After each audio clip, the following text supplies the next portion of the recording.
I want to tell you a story I heard. I was in London a year ago, and I went to see a very close friend of mine, and he told me a true story. It concerns a Hasidic Rebbe. I've forgotten the name of the Hasidic Rebbe, but it's a true story.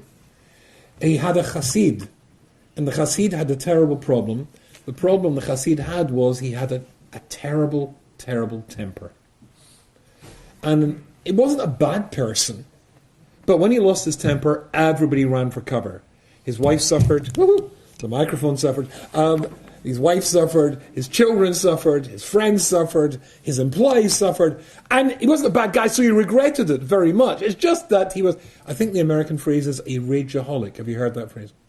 A rageaholic. And he couldn't control it. So of course, he's a Hasid, he has a problem, goes to see the Rebbe. So he came to see the Rebbe, and the Rebbe's listening, and he's stroking his beard, and said, look, this is a very big problem. I would like to give you the best advice that I can. So please go outside my room. There's a couch in the hallway outside. Just give me 10 minutes to come up with the best advice I can give you. So the Chassid goes out and sits outside on the couch. The Rebbe's assistant, the Shamas, sees that the Rebbe is on his own and goes in. So he opens the door, comes in and says, Rebbe, willst du haben a Glas tea? Would you like a cup of tea? And the Rebbe said, Kim da rein, come in. So the Shamas comes in and closes the door behind, and he goes up and the Rebbe says, Kim, come here. And when he goes over, he says to him, that Chassid of mine sitting outside, he's got a horrible problem. He has a terrible temper, and I'm trying to give him the best advice I can. But to give him the best advice, I have to get a feel of what this terrible temper is like. So do me a favour. Go out and provoke him.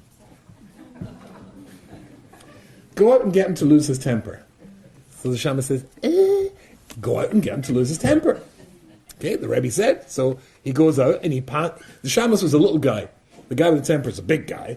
And he's sitting there, so he goes past him, he smiles, and the guy smiles back. He goes into the kitchen and he prepares a tray for the Rebbe. There is a pot of tea. There is a jug of milk. There is sugar, a bowl of sugar, and there are cookies. And as he walks past the big Chassid with a terrible temper, he pretends to trip and drops the entire thing onto his lap. The Chassid with a temper leaps up and goes, Daganish, don't worry. Could happen to anybody. The Rebbe said, get him to lose his temper. So the Shammah says, well, maybe if you hadn't stuck your great big feet out, I wouldn't have tripped over them. Which he didn't do. And the Chassid said, you know what?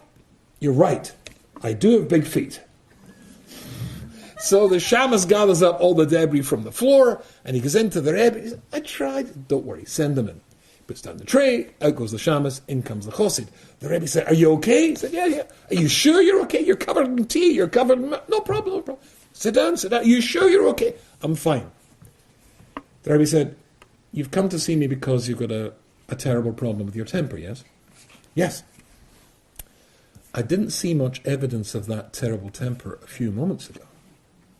So a little smile crept onto the Chassid's lips, and he said, well, to tell you the truth, Rebbe, I overheard you telling the Shamas to come out and get me to lose my temper. And the Rebbe said, to tell you the truth, I meant you to overhear me. You see, you think you've come to see me because you've got a terrible problem with your temper. No, you don't. You have a terrible problem with your Emuna b'HaKadosh Baruch Hu. When you overheard what was planned and you knew that it came from me, fine, I understand where this is coming from. But when other stuff happens to in your life that comes from the Rebbe of the Rebbes, then you don't understand that, you don't get that, and then you don't have a problem with your temper, you have a problem with your emunah.